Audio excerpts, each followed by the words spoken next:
Namaskar and welcome to this exciting episode of Sattology, debunking mythology. Sattology means science of truth or study of truth. Opposite of that is mythology, which means science or study of fake lie or imagination. Sautology builds your identity and mythology actually destroys your identity. The word mythology has done so much damage to the native cultures across the world. Like yesterday, I was watching an African documentary where the Christian evangelists have gone there to convert a Baka tribe in Congo. And I must tell you, that is the biggest sign of disrespect to the native Baka tribe. They need to be left alone. We have enough problems created by all this evangelism. And they need to be left alone. Let them follow their own culture. They don't need one God syndrome. They're very happy over there. That's disrespect. Because by institution, church thinks that that is mythology that has no God. How can they make a decision like that? Because in yoga philosophy, Atma, Paramatma, in every human being, every animal, every bird, every plant. A very, very special guest, and we're going to talk similar issues today. Very, very special guest. He's an author, he's a communicator, and he is also an engineer. Let us welcome Sri Prashant Pole. Namaskar. Namaskar. So, Prashantji, this is what is happening in Congo today. Yeah. And it is going on for last 2 years. And these simple people of the Baka tribe, they are one of the, they're called pygmies also. They're small height. And what do you call it? Dwarf. And they are living their own life. And suddenly we see Europeans going there to convert them and to make them like them, Correct. which is totally not good. Because see, the entire Discovery Channel serves a purpose uh, for these missionaries to go there to remote parts of the world and convert them. The whole Africa has a movement now. They want to bring back their original culture. They're tired of church-based philosophies because most of the missions in Africa are bigger than most of the governments today. So they are scared of losing their own identity. So we'll start with that segue. So what do you think about what is going on in the world and how Sanatan Dharma, which tries to preserve the original cultures of the world, is needed in every part of the world? Yeah. I think, yes, that is exactly what is happening. And same thing happened with all parts of the world. Wherever these people have gone and they tried to convert the local people and try to put them in their own kind of a culture and own religion, there was a resistance. When we talk about the India and Indian freedom struggle, you know, the history says that Britishers came to India for the sake of trade and for the commercial purpose and all, and then slowly they found that India was a fertile land, so somehow they could started ruling it. But no, one of the major reason behind them was to spread the Christianity in India. I have some evidences with that. On 14th May 2018, in Cambridge University, uh, had published a paper by Stuart Brown, whose whose heading is "Providential Empire: The Established Church of England and the 19th Century British Empire in India." Therein, they very clearly write, in the early 19th century, many in Britain believed that their conquest in India had a providential purpose, and that imperial Britain had been called by God to Christianize India through an alliance of church and empire. In 1813, Parliament not only opened India to missionary activity, but also provided India with an established church which was largely supported by Indian taxation and formed part of the established Church of England.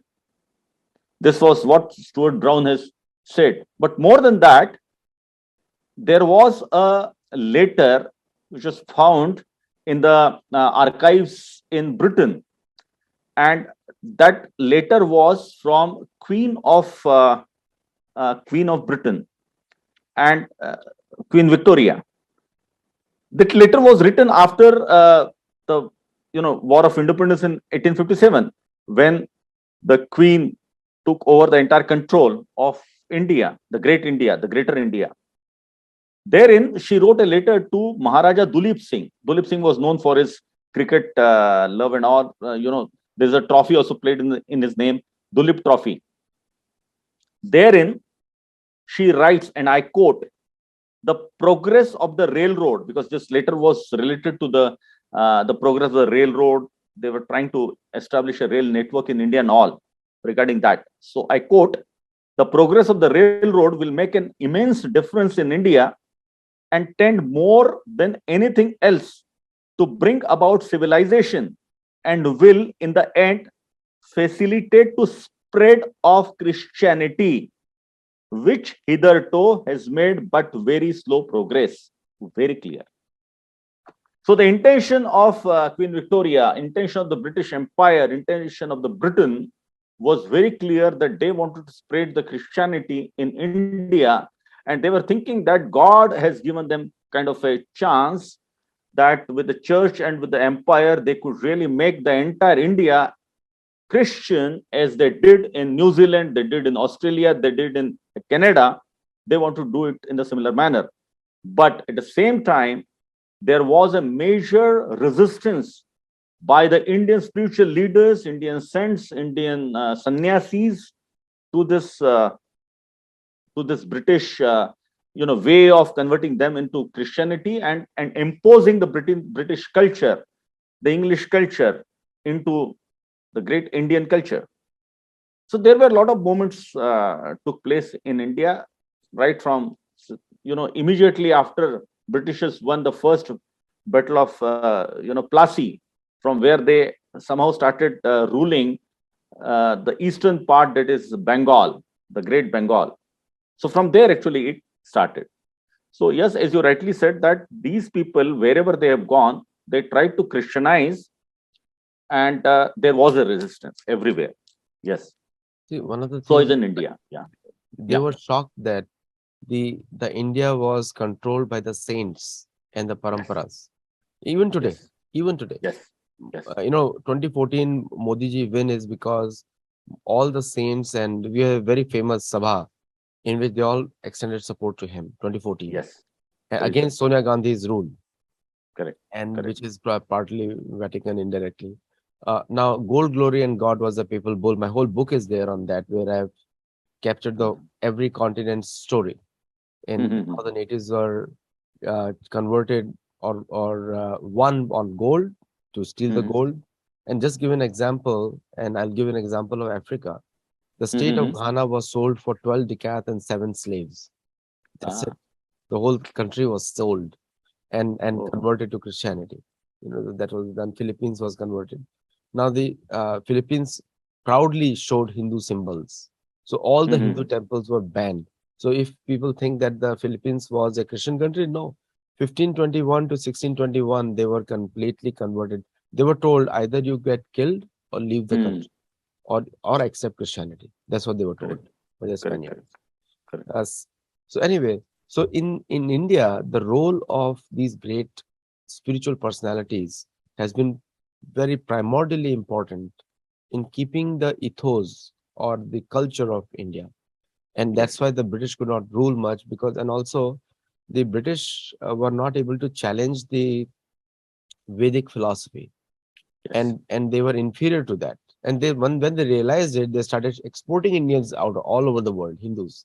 Mm. So Barbados, Trinidad, Tobago, all these their colonies, South Africa, all these Mhm. colonies, they were sending Indians because they knew that these are good administrators. Mhm. So so please elaborate on how Hindu saints contributed to the Indian freedom struggle. Yeah. Actually, as I said, that the moment Britishers won the first Battle of Plassey, and then immediately there was a sort of a great famine of Bengal, and these Britishers have literally brutally sort of killed crores of Hindus in that famine. It was a really pathetic situation. There was absolutely no control by Britishers, and because of that, the sannyasis, that is the spiritual persons, they revolted, we call it, or they agitated against the British government. And 1763 was the year when this agitation started in Bengal, and this agitation was kind of a spark which was given a great kind of a inspiration to many people, and there was a major resistance to Britishers in Bengal. These sannyasis, these spiritual peoples, they were following the Shankaracharya's Dasanami Sampradaya. And all the followers of Shankaracharya's Dashanami Sampradaya, they came together, and just to save the Hindu culture, the Hindu Dharma, they were united and they fought against the Britishers. Warren Hastings was that time the governor, and this war or this agitation, this went on for almost 10 years. So it was not easy for Britishers, though Britishers won this Plassey battle relatively as a kind of a cakewalk sort of thing, very easily. But at the same time, after winning this even Plassey, it was not easy initially for them to rule the Bengal, because all the spiritual leaders were against them, and they were not only against them, they were literally fighting against them. So 1763 to 1773, these were the 10 years when the sannyasis have really kind of fought bravely, and not only fought, many places, they were sort of independent from the Britishers. Britishers couldn't go there, Britishers couldn't rule there. But somehow Warren Hastings has a lot of force and all. So Warren Hastings has brutally kind of crushed this sannyasi movement. But with that, from the sannyasi inspiration, Bankim Chandra Chattopadhyay wrote a great novel called Anandamath. And in that Anandamath novel, one song, that is Vande Mataram, that became so famous that became a mantra for each and every Indian to fight against the Britishers. That made a real kind of magic in an Indian freedom struggle. But sannyasi movement was not only a kind of an isolated movement that in the initial stages of the British government, the sannyasis fought against them, and then somehow after this movement was crushed or stopped, then everything was stopped. No, it was not like that. After that, when Dayananda Saraswati ji was there, he saw that freedom struggle of 1857 also. And after seeing that, he realized that the spiritual leaders should also do something. They should unite the Sanatani Hindus, and all Sanatani Hindus should come together and they fight against the Britishers. So 12th April 1875, he started his Arya Samaj. And this Arya Samaj gave a real inspiration to many people who were the real freedom fighters in the great India freedom movement. That include Lala Hardayal ji, Bhai Parmanand, who was also in the Andaman with Savarkar ji, then Madanlal Dhingra, who killed this British officer in London itself, then the grandfather of Sardar Bhagat Singh, the great hero of Indian freedom struggle. His grandfather, his name was Sardar Arjun Singh. This Sardar Arjun Singh was a great follower of Arya Samaj, and he was a disciple of Swami Dayananda Saraswati ji.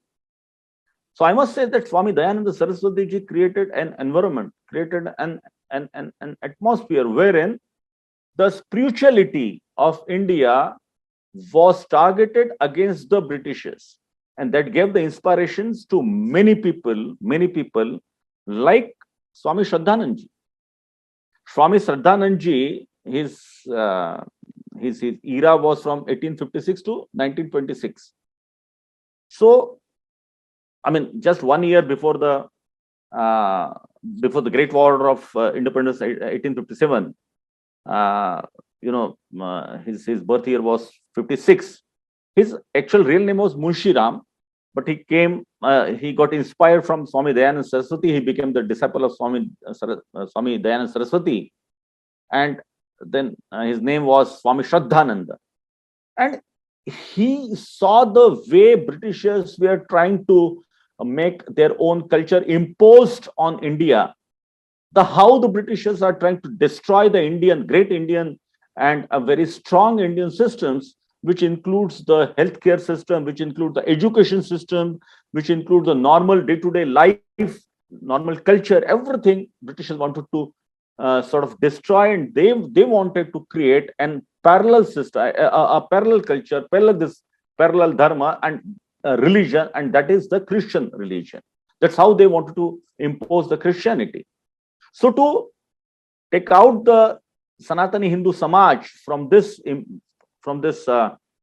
Christian kind of attack, he started in an education line. He was a spiritual leader, but he created a university in Kangdi that's called Gurukul Kangdi, and he wanted that Hindu Shiksha Sanskriti, that Hindu education systems must be taught in that university. Even today, this Gurukul Kangdi is a very famous institute in the country, and even today, people get education in the in the Gurukul Paddhati, Gurukul system, and for that this Gurukul Kangdi is quite famous, and that was basically created by Swami Shraddhananda long back. So like that, I mean, and it was a constant. The Indian freedom struggle was not fought by only few people.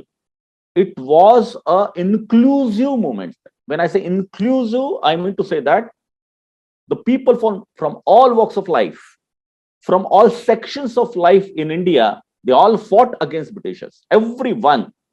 That is the peasant and farmers have fought.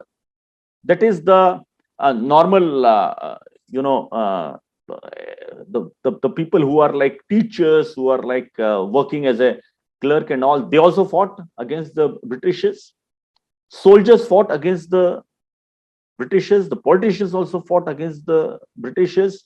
The industrialists fought against the Britishers. The actors, the writers, the poets, musicians, everyone, they contributed a fight against the Britishers, because everyone had some, their something, I should say self-respect, or their soul was kind of ignited.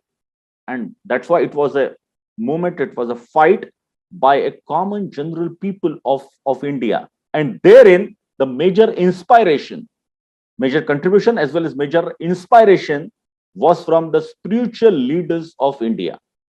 And that, even after Swami Shraddhananda and all, it continued. It continued for many years, rather. Yes. See, one of the things which really strikes me that the independence movement of India, I would say, started in 1650s, because Swami Tulsidas wrote Ramcharitmanas when the Aurangzeb's atrocities were at the peak. And that Tulsidas Ramayana made people forget the atrocities, because he wrote in such a beautiful Nibandhan Shloka form in Avadhi Bhasha, that the people forgot the miseries of Mughal Empire or the Muslim Islamic attacks. And at that time, the temple was still there. Old Ram temple was still there. Babri Masjid was not built yet. He wrote in the same Ram Kot Mahal, which was the original palace of Sri Ram, which was maintained till that time. And then on top of it, the Babri Masjid. So even countless of people have written the Tulsidas Ramcharitmanas that we read in Hindi language is a contribution of that freedom struggle also. Because Hindus had to face multiple freedom struggles, first against the Islamic attacks, and because they already, Afghanistan, Pakistan, what happened there. Guru Nanak Dev did the same thing. Based on the Sikh religion, they protected Sanatan Dharma. That was the original Sikh culture, to protect Sanatan Dharma. And then after that, there are many saints from the south, Shankaracharyas, who led the Very classical example is 1741 Martanda Varma. You Nothing. spoke on that, Yeah, that yeah, he fought correct. against and he gave his kingdom to Padmanabh Swami, Padma Swami, yes, and he was working as a vice king. The main yes, king was Vishnu temple, Padmanabh yes, Swami. yes, All the taxes used to go there first. yes. And so the many such stories are there, many such histories are there, not stories, these are the itihas.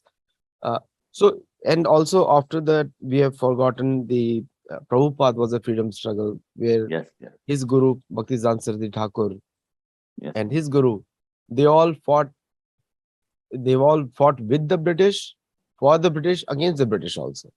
So like yes. they were in favor of British allowing them to practice their culture, but at the same time they were opposed to anything which stops the Sanatan Dharma.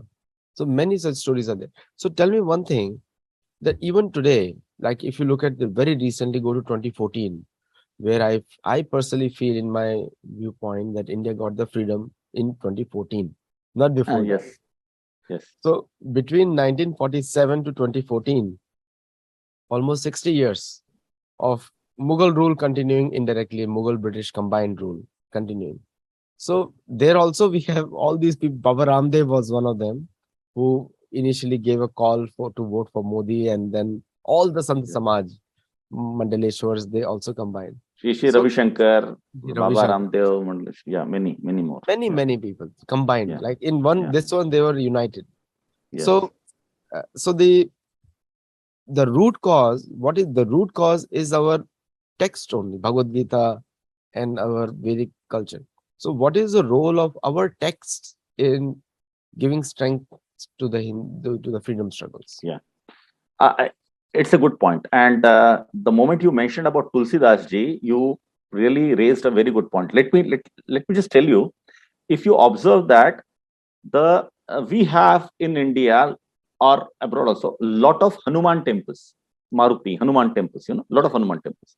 But if you go to the Hanuman temples, wherein only Hanumanji statue is there, the only independent Hanuman temples, you will find that most of them were built after 16th century. That's right. You see that. The Hanumanji was anyway there with the Ram temple. So all the Ram temples have the Hanumanji.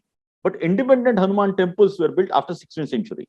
And you know what the great contribution, as you rightly said, that what Tulsidas ji has made, that he has created, not he has not created in the sense that it was there, Hanumanji as a saver from all these atrocities.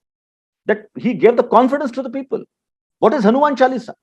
If you just go through Hanuman, even today, if anyone has any fear, if the bus is not going, or if the train has some problem, or you feel that in a late night you are scared or something, people started you know mm, uh, uh, you know saying this Hanuman Chalisa, reciting this Hanuman Chalisa, because Hanuman Chalisa gave them confidence.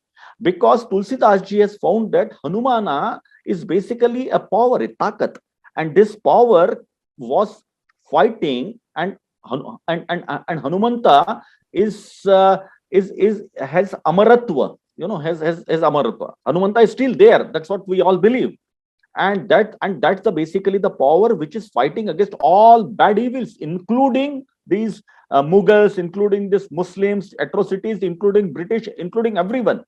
During the emergency, all these people who were inside the jail, they were also reciting this Hanuman Chalisa.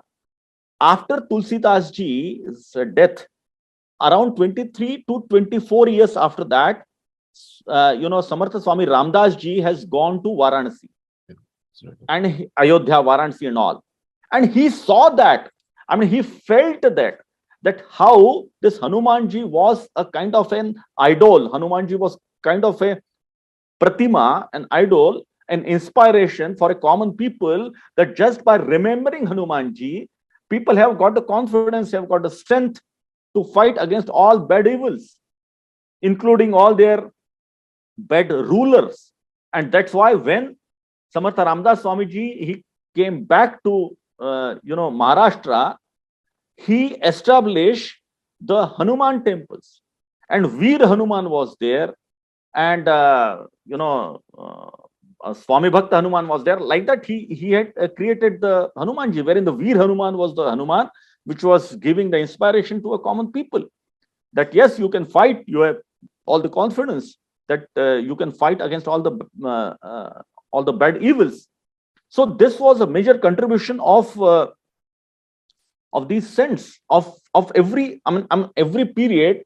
Like such kind of saints were there who have given a confidence in the society that yes, you can fight against all these people who are doing atrocities on you.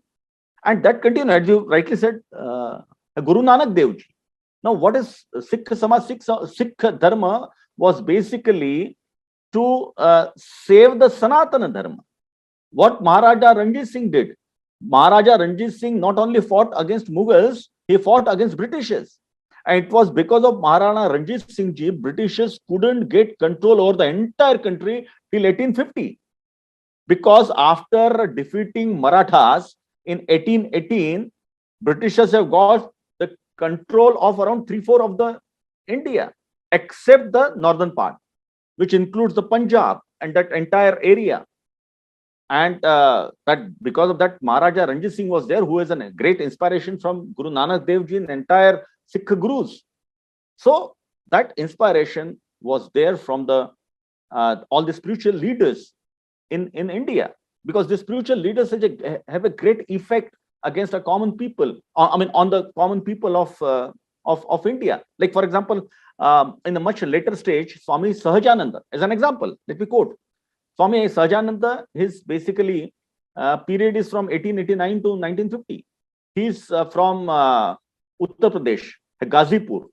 There is northern state of India, Ghazipur. He was also following the Shankaracharya's Dashanami Sannyasi Akhada. That was basically the kind of the group of we can say the sannyasis or the spiritual leaders. So Akhada is basically like that. So he was a great follower of Adi Shankaracharya ji, and he found that, and he was a Dandi sannyasi. That in sannyasi also there are some greats. He was a Dandi sannyasi, and he found that the way Britishers are doing atrocities on common people, he tried to organize the farmers and peasants. And with the organization of the farmers and peasants, he gave a great fight against the Britishers, and he really united these all farmers. So I mean, like that, there are various people. And when we come to that after that, and that is Maharishi Arvindji, Swami Vivekananda, Bhagini Nivedita, Annie Besant, these people have really changed the scenario. Absolutely changed the scenario. Now, let me tell that when Swami Vivekananda's birth year is 1863, and the great fight against, the great freedom, the first, war of freedom, that was in 1857. So when it started in the May 1857, this war of independence in India that continued for 3-4 years almost. Britishers were doing, trying to crushing this war, and they crushed the war in so brutally that they wanted to teach a message to each and every Indian that you shouldn't even think about talking anything against the Britishers. That kind of terror they have created, and it was a terror across the country. People were not really even think to say anything against British, even the British policy against the Britishers. And 1863 was the birth year of Swami Vivekananda. That was during that period. Even all the social movements, social organizations, they were also not talking against the Britishers. I mean, let me tell you the kind of height of a terror of this Britishers. I have got a small Krishna Bhagwan small murti in a puja. Balakrishna, they say, from our home, from probably 6-7 generations back, it came to our home. And that small murti, small pratima of a small murti of Bhagwan Sri Krishna, it has a British hat Instead of this headgear and all, it has a British hat. So that's sort of height, that kind of terror these Britishers have created. And when Swamiji died in 1902, he got only 39 years and 5 months of the life. That time the Bengal was like boiling, roaring, and this Banga Bhanga movement started in 1905, and that was one of the greatest movement, the only moment against Britishers wherein Britishers have lost, rather. Britishers have to agree what these agitators have said. They didn't want that this Bengal should get split. So this Banga Bhanga agitation started in 1905 and it ended in 1911.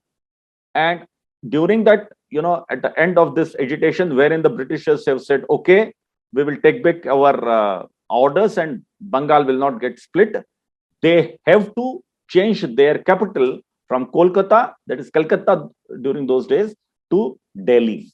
And then they created this New Delhi and this asked Lutyens, the architect, to make the Delhi and all those things. That whole thing was basically an inspiration from Swami Vivekananda, Bhagini Nivedita, Annie Besant, and all those people during that time. Let me quote an example of Swami Vivekananda. When Swami Vivekananda went to have a tour of India, to understand India, after his guru, Swami Ramakrishna Paramahansa death, after the death, as per the guru's agya, guru's order, he had to, travel across the country to understand the country, understand India, understand Matrubhumi. So he went to Prayagraj, he went to Varanasi, then he went to a hilly place called Almora. In Almora, that time his name was also not Swami Vivekananda. He was yet to become Swami Vivekananda. He was Narendra, but he had this saffron clothing and all. He was a sannyasi. So, whenever those days he used to go, he used to stay for around 10, 12 days to one place, sort of. So therein he stayed with a person. His name was Sri Badri Saha. Badri Saha was the name, and Tulghari was his sort of a nickname, Tulghari. And he was young that time, and he was working in some British office. But he was very spiritual person. He was he had his rituals every day for 2-3 hours. He used to have his rituals of prayers and all. Swamiji, saw that once, twice, thrice. I mean, 3-4 days he saw. Then he just during the discussions, casually he said that yes, you are doing this prayers, you are doing this rituals, you are doing this puja. That's very nice. You should. I mean, everyone should do that. Nothing wrong in that. That one should do. But try to understand that this Bharat Mata, that our motherland, that is the Ishwar for us. That is the God for us. So you do something for the Bharat Mata, that is our motherland, and that is basically goes as a puja, as a kind of a prayer to the God. Doing a seva, serving the motherland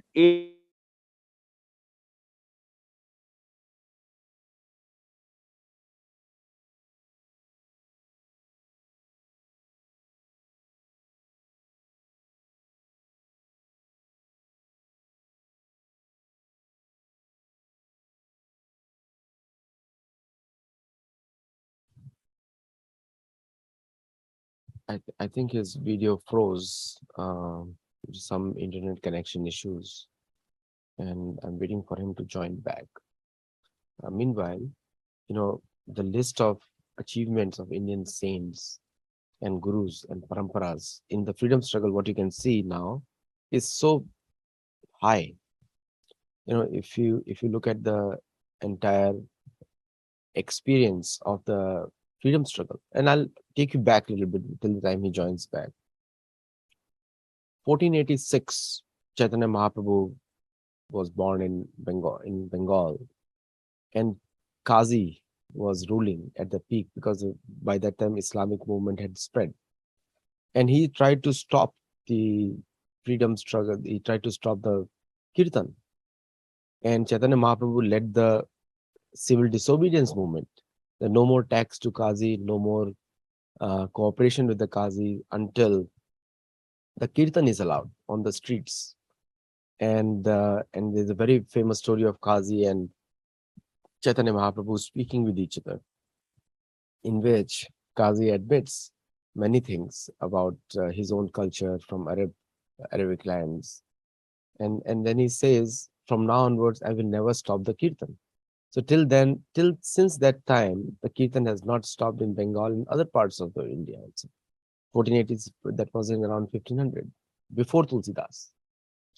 After Tulsidas, other Swami, like there is a Shivaji Maharaj. We already know how Shivaji Maharaj was inspired by his guru Ramdas, and then we see how he guided him to defeat the Mughal Empire.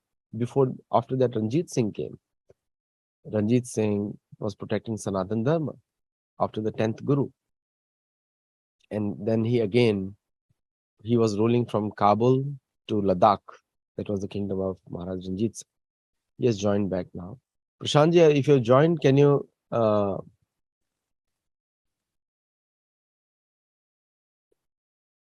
he's still joining back. So Maharaj Ranjit Singh made Lahore as his capital, and he was ruling from Ladakh to Kabul. And before Maharaj Ranjit Singh, Aurangzeb died in 1707, and after Bajirao Peshwa 1, Bajirao Peshwa 2, until Bajirao Peshwa 4, continuously ruled the whole of today's Bharat, much bigger than today's Bharat. It is said from Attock, which is in to Cuttack, Odisha. Attock is in northwest Pakistan, to Odisha, from Kashmir, northern parts of Kashmir, which include Jaljit-Baltistan and little above that. From there, Kashmir Valley is a very small valley, Kashmir. But and from there to the south, many freedom movements our sadhus have led, because a warrior is created by a sadhu, by spiritual people. And unfortunately, I was Sorry, continuing I with the mean, history. problem Prashantji, was with my side or your side, because I found my network okay no, your from my side. side. Yeah, My oh, generally still it never show is happens. I fine. don't know. कोई बात I'm, नहीं. oh, Continue where you were. I, No? I'm really sorry. Basically, I was talking about Swami Vivekananda, and Swami Vivekananda ji was basically telling Badri Sahaji that your rituals, your prayers, which you are doing, is you're taking a lot of time here. He said, yes, I understand, but ultimately, God prayer is the God prayer. Swamiji said, no. All the Hindu Puran, Ved, Upanishad, they all say that if you worship your motherland, if you serve your motherland, that is the same as you are praying your God, your Ishwar. So Ishwar puja or praying the God is same as you are serving the motherland. He said, no, I don't believe. He said, I mean, take a references. And then he gave the references. He gave the reference from the Upanishad, from Puran, from Ved, different Ved, Rigved, Yajurved, Samved, and all. He gave the references. And he said, just note down. This Badri Saha took them, noted down, but he was not very well convinced. But he understood that yes, something is there. That because Swamiji is very confidently saying, and he is giving references, so he was amazed with his kind of a memory and all. Then in 1902, Swamiji died. In 1910, this Badri Saha got retired. Then he went to Prayag, he went to Varanasi, and he tried to find out the books which are the Ved, Upanishad, Puran, etc., and tried to find out the Sukta, Shloka, Mantra, which Swamiji referred in all these books, and tried to note it down. And he found that yes, everything was there. So what Swamiji, just by memory, had said that yes, worshipping God is basically, worshipping the motherland is worshipping a God. It's same thing. He got so many references. Now, based on that, he wrote a book called Daishika Shastra. This Daishik Shastra book is a very important book, and this is one of the unique book in the world. You'll not find in any part of the world that any book, any very old kind of a dharma saying that you worship your motherland and that is equal to worshipping your kind of god. And this Daishika Shastra, he sent it to Tilakji, and Tilakji was supposed to write, Lokman Tilak was supposed to write forward to this book, but somehow on in 1920 he died. But he sent a letter that praising the book and all. And this book was published in 1921. So last year only we have celebrated the 100-year centenary of this book, Daishika Shastra. And this Daishik Shastra gave the inspiration to many people. It says that okay, every country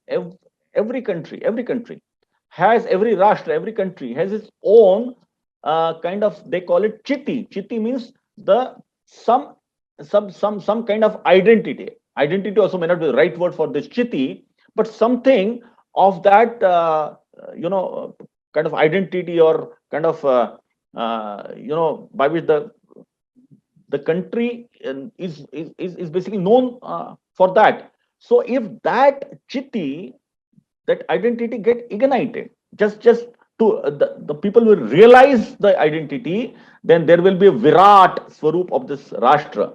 That is a very huge, or rather a mighty, solid, and rather very wealthy country will come out of that. That's what basically Chitti and Virat concepts, they all were from this Daishik Shastra. Point here is that the way Swami Vivekananda have inspired the people everywhere, he said that, and he taught, and he told people that look, you should not be ashamed about your Hindu dharma. Hindu dharma has a lot of greatness in that. There are some impurities come because of this Akranta, because of these invaders. Because the invaders have come since last 1000 years, there are some impurities came inside the dharma. But basic dharma is not that bad. Basic dharma is a pure dharma, is the real dharma which can make our country, our rashtra, as a rashtra with a strength, with lot of wealth, with lot of knowledge, and that's how he inspired. Swami Vivekananda ji's disciple, which was basically a Britishers, Margaret Noble. Margaret Noble's father was a priest in a church, but Margaret got inspired when she heard the Swami Vivekananda in London first time, and then she started thinking about Hindu dharma. She started reading about it, and then he realized in 1895, the first time she heard about Swami Vivekananda, and after 3 years, she ultimately thought that no, I have to go to India, because my ultimate goal, my ultimate place is India, the Bharat, where I should do something, because this Hindu religion is a religion with a great strength, with a great knowledge. So I should go to India. She came to India. But when she came to India, she was a spiritual leader. She was named as Bhagini Nivedita, that is Sister Nivedita. And she was doing the pravachan about on the Hindu dharma, and also she was a spiritual leader. But when she found the state of India, and she knew the strength of India, she studied Ved, she studied Upanishad, and Swamiji also taught her a lot about Bharatiya Sanskriti, that is Indian culture and all. And then she realized that what is the state of India, how the Britishers have made or trying to make this India to forget its own strength, its own knowledge system, its own culture, its own dharma. So she said, no, we have to do something, that a Hindu resurgence have to be there. Hindu awakening has to be there. That's what Swamiji basically wanted. But she wanted to have a clear fight against the Britishers. Though she was a Britishers, she didn't like the way Britishers are looting India. And then she gave a lot of help to the Krantikari, the revolutionary people of India who were fighting against the Britishers. And immediately after the death of Swami Vivekananda, with a mutual agreement, with a mutual understanding, rather, mutual understanding with the Ramakrishna Mission people, Swamiji's. She declared herself, and the Ramakrishna Mission declared that uh, Bhagini Nivedita, that is Sister Nivedita, will not be a part and parcel of this Ramakrishna Mission. This was a mutual understanding. And then she started giving the real inspiration to the people who were fighting against the British movement. She was a spiritual leader, but she was a great icon. She was a great inspiration to all the people. And not only the revolutionary people, but many people, like, for example, this Rabindranath Thakur, who got the Nobel Prize, the first Indian who got the Nobel Prize in literature, Gitanjali. Rabindranath Thakur was a very close associate of Sister Nivedita. And when Sister Nivedita died, Rabindranath Thakurji was with her that time. Acharya Prafulla Chandra Ray. Acharya Prafulla Chandra Ray had a great say in the chemistry. And he was a great chemist those days. He was the first person who started a Indian company which became a very popular company. That was the Bengal Chemicals and Pharmaceuticals. That company was quite famous uh, in the country and was exporting the pharmaceuticals in the even the Western world. This Acharya Prafulla Chandra Ray was so inspired, and he very strongly believed that the ancient Indian knowledge system is ultimate, and it can give, even today, it can give the direction to the world. So he wrote a book in his subject, that is Hindu chemistry. And when Hindu chemistry book came, Sister Nivedita promoted this book to many people. Sir Jagdish Chandra Basu, he was given a title as Sir by these Britishers. Jagdish Chandra Basu was again a very close associate of Sister Nivedita. And Jagdish Chandra Basu also very strongly believed in the Indian spiritual knowledge, Indian knowledge system. The person like Subramanian Bharati. Subramanian Bharati was a Tamil poet, and he was not only poet, he was believing in Shankaracharya's Advaita philosophy. So whatever the poems he has written in the first half of his life, they all were basically on the Tamil nationalism, Tamilhood, Tamil nationalism, and all. But when he heard Sister Nivedita, when he came in contact with Sister Nivedita, when he got inspired with Sister Nivedita, he already had the Shankaracharya's Advait philosophy. Whatever the poems he has written, all were the Indian nationalism, the Bharatiya Rashtravad that was there. But point here is that whether it's a Subramaniam Bharati ji or Nandalal Basu, the great artist Nandalal Basu in Shantiniketan, who drawn the first painting of Bharat Mata, the uh,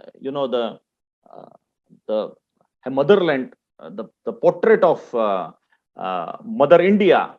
He basically drawn. He was the first person who drawn that basically that portrait of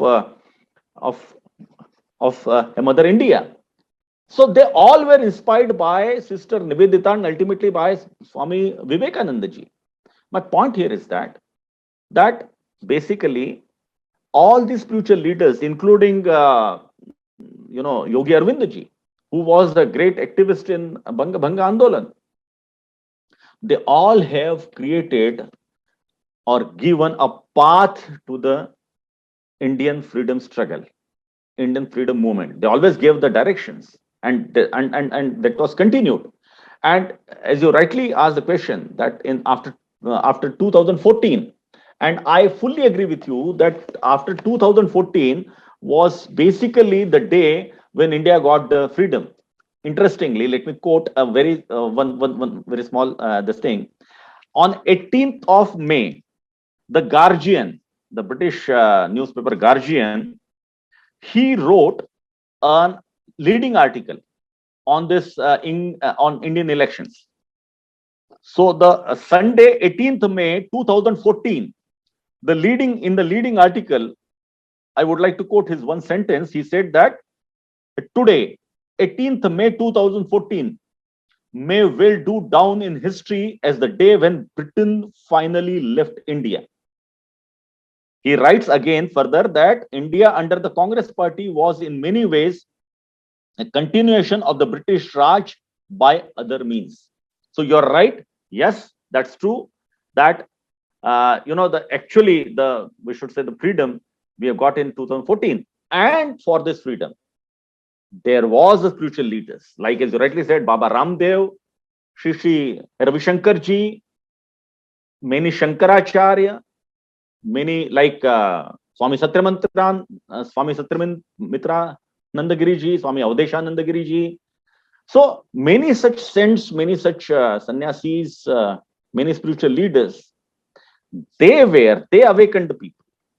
They said, no, okay, India should wake up, and India should find its own sattva. And with that, India got this kind of a, I should say, the rule in 2014. The election results were there because of spiritual leaders were very strongly and forcefully were with the nationalist forces. So yes, you are right. It was there. Yes. Prashantji, I'll quote some shlokas now, so Yeah. that we know the references where we're coming from. Like, Yes. because without knowing that, it is impossible to, like, there is one shloka, is there Sa Yagya Praja Sreshta Purovacha Prajapati. I mean, like, very simple meaning is that in the beginning, Krishna says to Arjun, he says, I sent the Devata and the Yagya so that the human society can have prosperity. Because without Devata, prosperity cannot be there for the human society. Even today, Yes. American top, people may not know the American corporate culture, but I have been American corporate culture for a long time. Long time. I know them Mhm. inside out. There are certain groupings at the top which Mhm. go to certain places to do black magic and other kinds of activities. They won't say it in public, but it is a well-known fact. And I have seen because a businessman will always be a little bit scared. He may show a very strong poster outside, but behind there is when you have to pay the salaries, then everybody, there the rubber meets the road. Okay.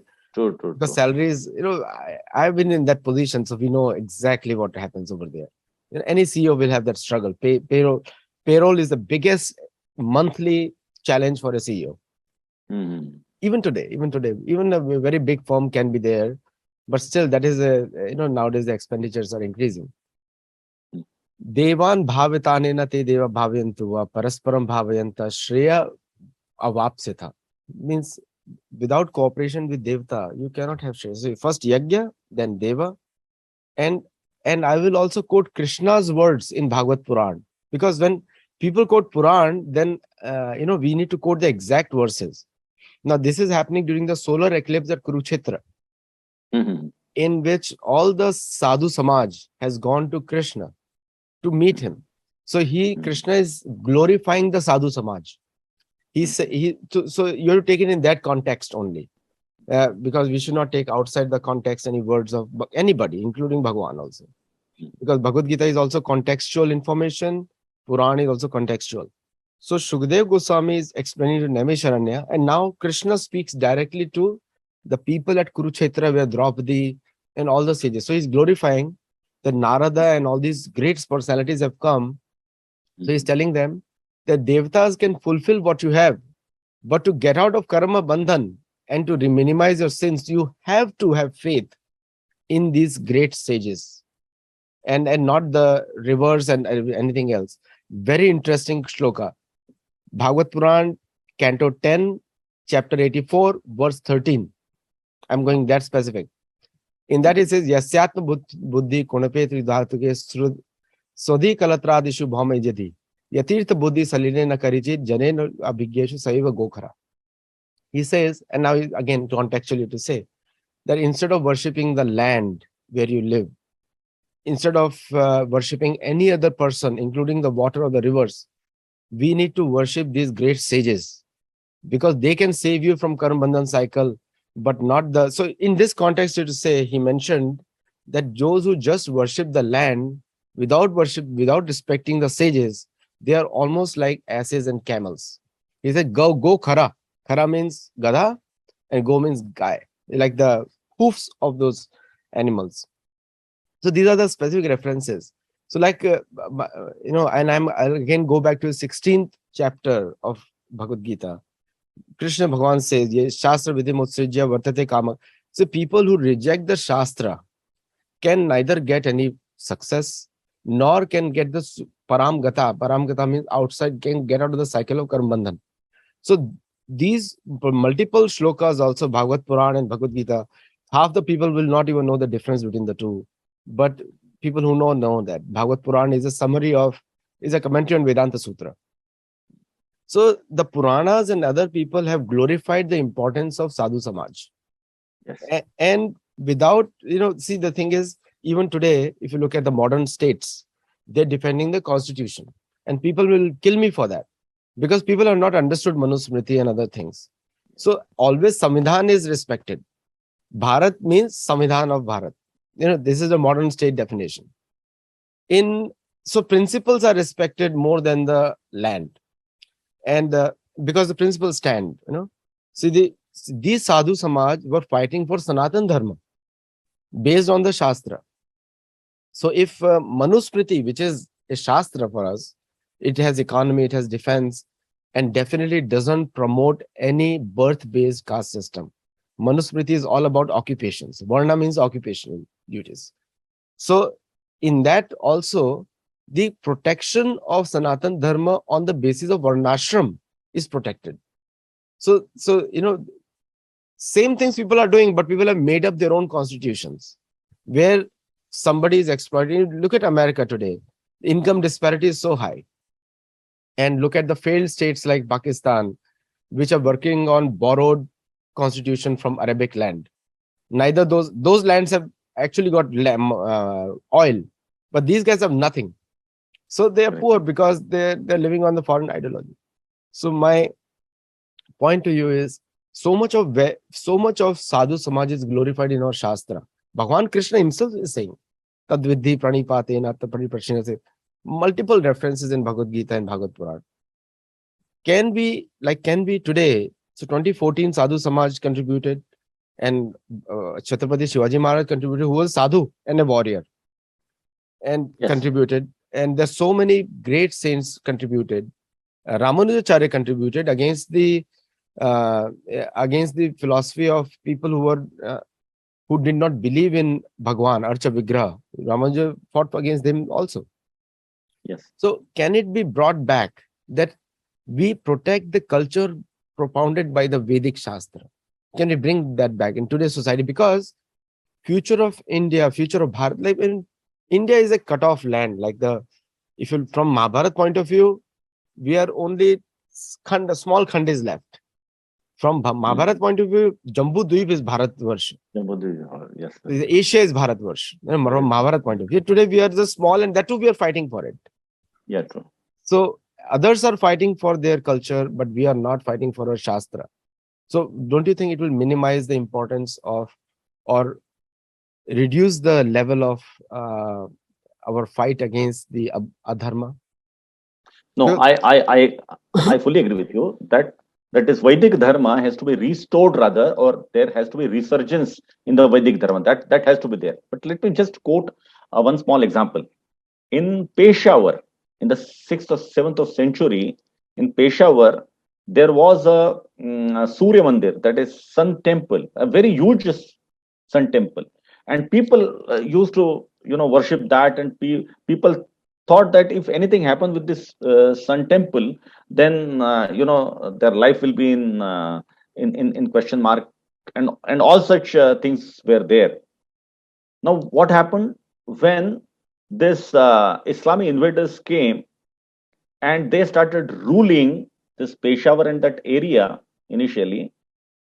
Then, when all these other Indian kings, they were getting united, including Rashtrakoot and all, and they wanted them, that Islamic invaders, to be out from this entire Sindh and this part of Punjab Pranta and all. So when that kind of attack was there, and inside also, they tried, all these Indian kings were trying that all the people living in Peshawar and all, they should also have a revolt against this or agitation against the Islamic invaders, in Islamic rulers.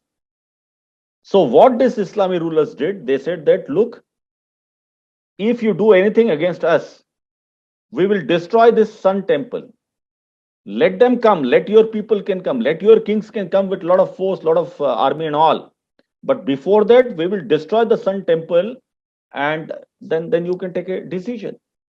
Then these people inside who were planned against the rulers, they said, no, no. If anything happened to the sun temple, then it will be a problem. And they gave message to the people who were coming to their risk.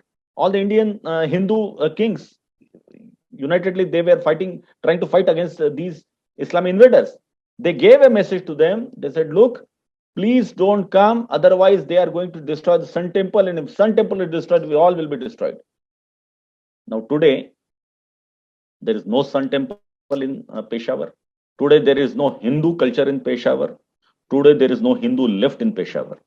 So point here is that we have to, yes, we have to, worship, pray our God and all. But if the dharma is not there, if that kind of freedom is not there to worship the God, if that Matrubhumi is, that motherland is basically ruled by these invaders, then how one can, can continue to have the this prayers, this worship and all. So yes, if Matrubhumi is, is free, then we can have all our rituals, we can have all our prayers, we can have everything. So yes, that has to be there. I mean, including Swami Vivekananda, everyone have not said that no, you should. Rather, he had a great respect to Vedanta, all the Ved, Upanishad, and all. So we have to respect them. We have to respect the Ved. We have to respect the sannyasis. We have to respect the God. Everyone. But we should also have, as you rightly said, that we should also have the kind of Vedic culture wherein we could do all such things. Otherwise, then what's the meaning? So That's basically the point. Yeah. historically, Swami Ramdas created, and Mata Jijabai, big role, because mother is considered Yeah. the first guru by Vyasdev Yes. Yes. himself. So Mata Jijabai and Swami Ramdas created Chhatrapati Shivaji Maharaj. And there are many other saints who have created. It is the duty of sadhus to create Kshatriya. Yes. That's how the Varnashram works. Yes. Varnashram is, Arjun was the highest yogi according to Pulastya Rishi, Yeah. and considered because you cannot fire a weapon without yoga knowledge. Your mind has to be completely controlled. Even today, I mean, you don't see you see army cadets as gentlemen cadets, because they are, Yes. and that person may look very docile to you, very humble, keep quiet, but he's the one who's going to fire the BrahMos missile, and he's going to fire Bofors also. He's going to fire all the cannons on the ships, but he's a very soft-spoken, nice guy. But because his mind is controlled, he's not wild. He's waiting for the instructions on the top. Arjun is also that kind of military leader, like fully. He has full knowledge. Like there is no warrior. He could kill 10,000 people in a moment. That was the strength of Arjun, described in Mahabharata. No weapon can do that even today. Russia has been bombing so long through Ukraine. What you can see what is happening. Correct. That is the power of Arjun. Now Correct. and he is the topmost sadhu, you can say. To him, so now he's asking questions to Arjun, Krishna, and Krishna is telling all information about yoga. Surprising, is the battlefield, the yoga information is being spoken. And Yeah. I know we are on the time. We'll continue this discussion. Very interesting discussion. But Yeah. but the without Shastra, Kshatriyas are not created, because there are 9 qualities of a sadhu, from karma. 7 qualities for Kshatriya, mutually exclusive, and 3 for Vaishya, and 1 for Shudra. And that's why Kali Yuga said everyone is a Shudra. So these 7 qualities are mutually exclusive qualities. So if we and there are very few people who quote Shastra nowadays, because if when people say something, whatever I know, I can quote it immediately. If I don't know it, like Bhagavad Puran, Mahabharata, Ramayana, and Bhagavad Gita, I can quote any part of this. So the thing is, without Shastra, you don't create good Kshatriya, because Yes. that moral courage is more important than physical courage. We can see that even the American troops had to run away from Afghanistan. Without the air support, you had to run. There's no air support.